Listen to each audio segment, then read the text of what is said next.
Kritikal ang duha ka lalaking rider human nga lagpot dihang nagbangga ang duha niini ka motorsiklo sa kalsada sa General Santos City.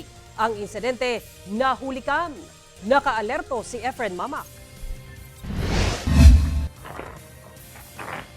Sa dashcam video, makita ang normal nga dagan sa mga sakyanan nining highway sa Philam Road, Barangay Tumbler, General Santos City, pasado alas 6 sa gabi adlawng Domingo.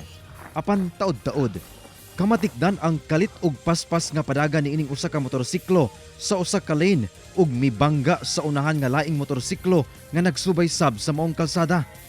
Gumikan sa impact, nangalagpot ang duha ka mga lalaking rider sa maong mga motorsiklo.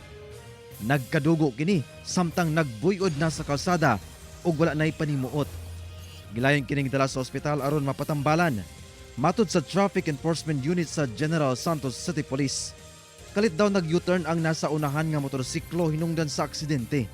Itong investigation conducted by our responding investigator, both vehicle were traversing same direction, no? And then si vehicle 2 executed U-turn na nagresulta ng kanilang collision.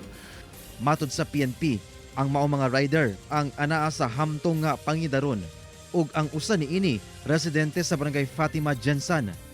Padayon pang ginasuta sa PNP ang kasamtangang kahimtang sa mga biktima. Ginasuwayan pasab nga makuha og pahayag ang mga kabanay niini. Kauban si Bong Vicencio, Efren Mamak, 1 Mindanao.